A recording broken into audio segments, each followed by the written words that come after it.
Hello students, आज हम start करेंगे chapter 1 logarithm.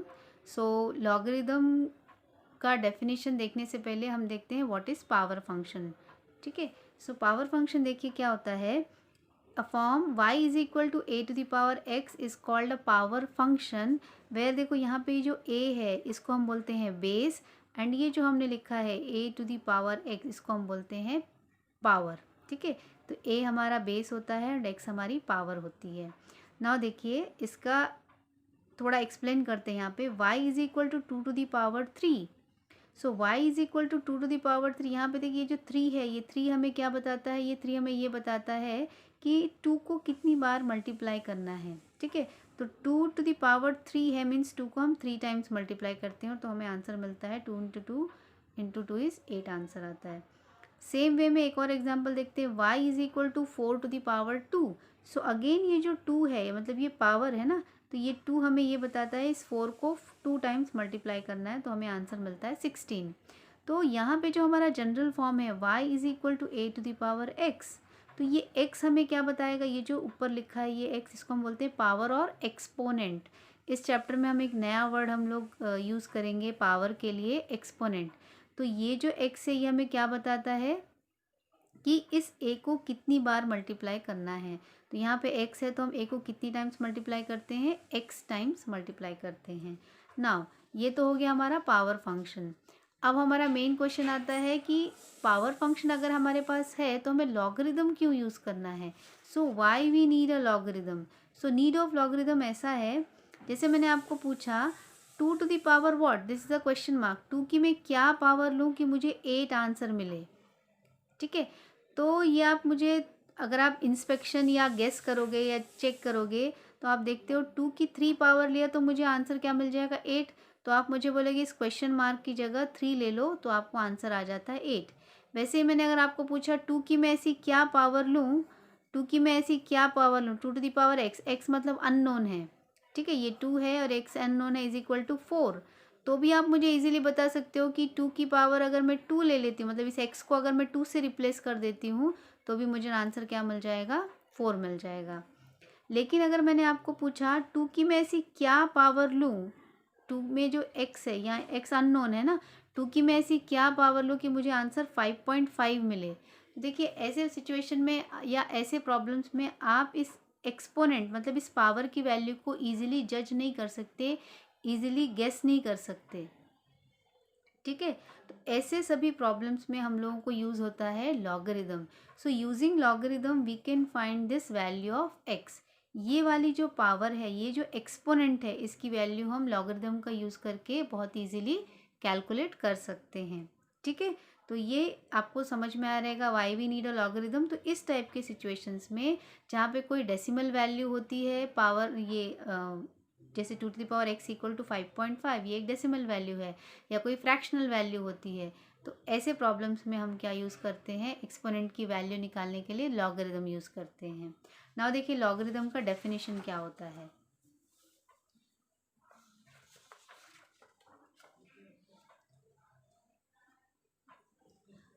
Now definition of logarithm.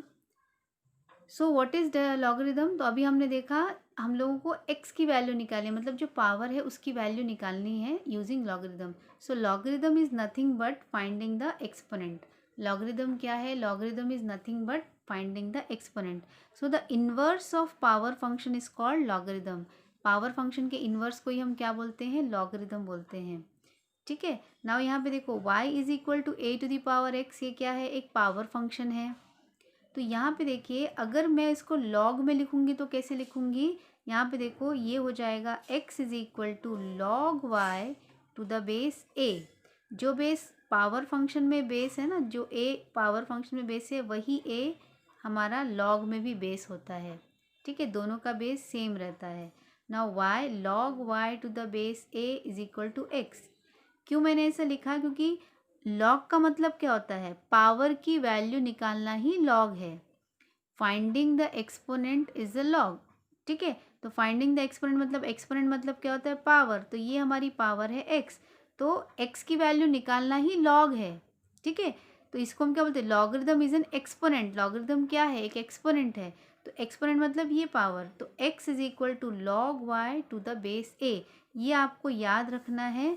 और जब भी आप क्वेश्चन सॉल्व करेंगे तो आपको ये फॉर्म मालूम होना चाहिए लॉग का, ठीक है। तो यहाँ पे कुछ एग्जाम्पल्स है, जैसे मैंने लिखा पावर फॉर्म में लिखा है 10 स्क्वायर इज इक्वल टू 100, ठीक है। तो ये कौन सा फॉर्म है, पावर फॉर्म, और इसको हम क्या बोलते हैं, एक्सपोनेंशियल फॉर्म। इसी को अगर मैं लॉग में लिखूंगी तो यहाँ पे देखो ये 10 क्या है, 10 बेस है, 2 मेरा पावर है, और ये 100 क्या है, इसकी वैल्यू है। तो इसे अगर मैं लॉग में लिखूंगी तो क्या आएगा, x is equal to log y to the base a। तो देखिए यहाँ पे मेरा x क्या है, x इज 2, इसकी पावर 2 है ना, x क्या होता है, पावर होता है, लॉग y, y मतलब ये 100, तो लॉग y, और बेस तो इसका जो बेस रहता है वही बेस इसका आता है 10 बेस, तो 2 is equal to log 100 to the base 10। इसको हम क्या बोलते हैं, लॉगरिदमिक फॉर्म। ये क्या हो गया, लॉगरिदमिक फॉर्म। इसी को आप ऐसा भी लिख सकते हो, log 100 to the base 10 is equal to 2। तो ये हमारा डेफिनेशन ऑफ लॉग हो गया। नेक्स्ट देखते हैं, there are some notes.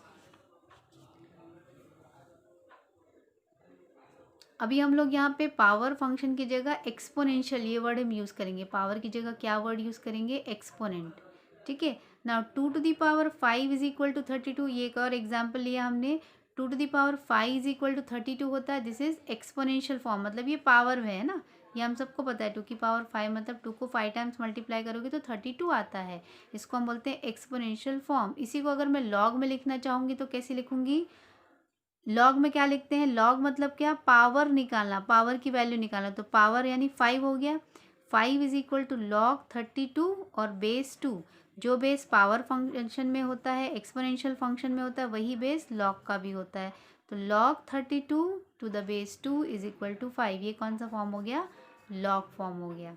Now देखिए प्रॉपर्टीज़ ऑफ लॉग, ये बहुत ही इंपॉर्टेंट पॉइंट है, प्रॉपर्टीज़ ऑफ लॉगरिदम। तो log 1 to the base a is equal to 0 होता है, ठीक है, log 1 to the base a is equal to क्या होता है, 0। a यहाँ पे क्या है, a जो है वो बेस होता है, तो इसको अगर आप वर्ड्स में देखो, the logarithm to any base of 1 is 0। आप log का कोई भी बेस ले लो, 1 बेस ले लो, 2 बेस ले लो, 3 बेस ले लो, हर एक बेस के लिए log की वैल्यू क्या होती है, log 1 की वैल्यू क्या होती है, 0 होती है। जैसे यहाँ पे मैंने एग्जाम्पल लिखा है, a हमारा हो गया सपोज 10, तो log 1 टू द बेस अगर 10 रहेगा तो भी log 1 की वैल्यू 0 होती है, अगर इसका बेस 3 रहेगा तो भी, अगर log 1 है और बेस 3 है तो भी वैल्यू 0 रहेगी। तो ये आप अच्छे से याद रख लीजिए कि log 1 कहीं पर भी दिखता है और बेस चाहे कुछ भी हो, 2 हो, 3 हो, 4 हो, 10 हो, ABC कुछ भी बेस हो, अगर log 1 है तो उसकी वैल्यू क्या हो जाती है, 0 हो जाती है। So the logarithm to any base of 1 is 0।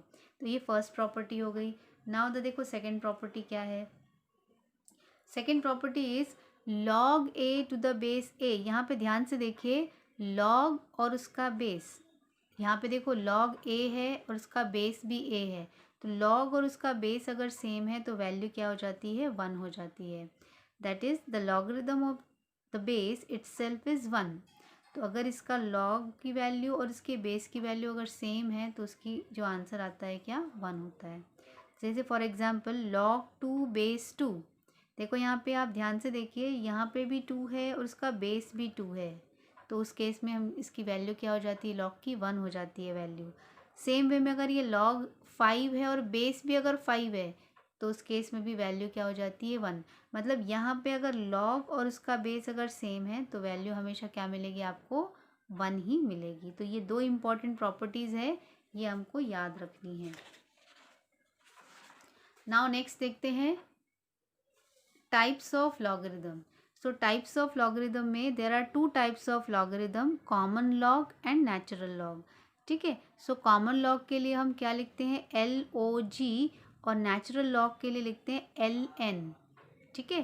Common log and natural log, there are 2 types. तो फर्स्ट देखते हैं common log. What is common log, the base 10। देखिए लॉग में जो टाइप्स है उसको आइडेंटिफाई कैसे किया जाता है, on the basis of base, मतलब क्या क्राइटेरिया है लॉग को आइडेंटिफाई करने का, उसका बेस देख के हम आइडेंटिफाई करते हैं।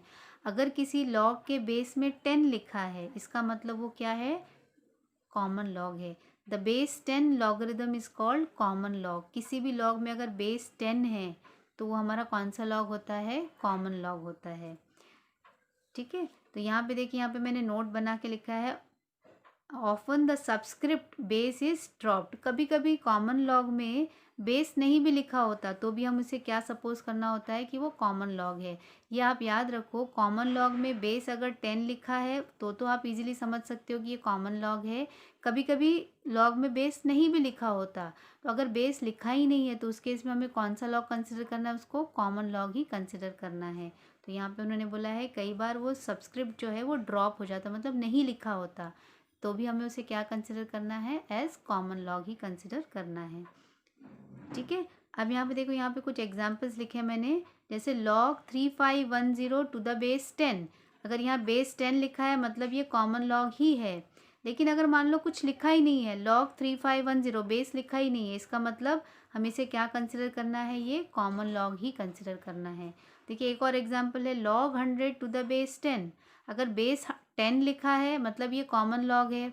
अगर मान लो कुछ भी बेस की वैल्यू नहीं लिखी है, सिर्फ log 100 लिखा है, तो भी हम इसे क्या कंसिडर करना है? एज कॉमन लॉग ही कंसिडर करेंगे।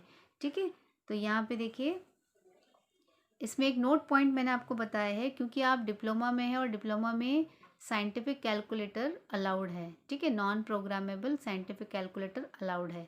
तो आप अगर कैलकुलेटर यूज़ करते हैं तो उसमें कौन सा की आप यूज़ करेंगे? log बेस 10 का एक की होता है, वो हम यूज़ करते हैं टू फाइंड कॉमन लॉगरिदम। ठीक है, तो नेक्स्ट देखते हैं नेचुरल लॉग।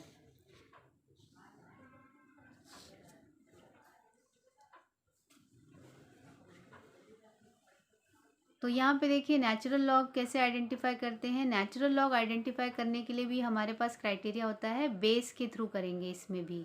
तो the base E logarithm is called natural logarithm. तो जिस भी लॉग में बेस ई लिखा है, ठीक है, तो जिस भी लॉग में बेस ई लिखा है वो कौन सा लॉग होगा? नेचुरल लॉग होगा। जैसे for example log x to the base E, अगर ई बेस लिखा है इसका मतलब ये क्या हो जाएगा? नेचुरल लॉग हो जाएगा। और साइंटिफिक कैलकुलेटर में जब आप कैलसी यूज़ करोगे तो वहाँ पे ln की होता है, ln लिखा होता है, वहाँ पे हम लोग यूज़ करते हैं साइंटिफिक कैलकुलेटर्स में ln की टू फाइंड नेचुरल लॉग। अब यहाँ पे देखिए, तो आप लोगों को आई होप ये समझ में आ गया रहेगा। There are two types of logarithm, common log and natural log. Common log को हम आइडेंटिफाई करते हैं बेस 10 से, और नेचुरल लॉग को हम आइडेंटिफाई करते हैं बेस ई से। ठीक है, नेक्स्ट इसके बाद आता है लॉज ऑफ लॉगरिदम। ये रूल्स हैं एक तरह के जो हमें क्वेश्चन सॉल्व करने में हेल्प करेंगे। सो लॉग ऑफ प्रोडक्ट, तो सबसे पहले हम देखते हैं लॉग ऑफ प्रोडक्ट। प्रोडक्ट मतलब मल्टीप्लिकेशन के लिए। The logarithm of product is equal to the sum of the logarithms of each factor। जैसे फॉर एग्जाम्पल देखिए, log m इंटू एन लिखा है। मान लो आप दो किसी नंबर्स को मल्टीप्लाई कर रहे हो और आपको उसका log निकालना है, तो ये हो जाता है log m plus log n। ठीक है, log m into n is equal to क्या हो जाता है? log m plus log n। ये दो टर्म्स के लिए मैंने लिखा है, आप इसको 3 टर्म्स के लिए भी लिख सकते हो। log m into n into r को हम क्या लिख सकते हैं? log m plus log n plus log r। ऐसे ही आपके क्वेश्चन में जितने नंबर ऑफ टर्म्स रहेंगे उतने नंबर ऑफ टर्म्स तक हम इसको एक्सटेंड कर सकते हैं, बढ़ा के लिख सकते हैं। ओके, तो ये हमारा हो गया लॉग ऑफ प्रोडक्ट, मतलब मल्टीप्लिकेशन के लिए।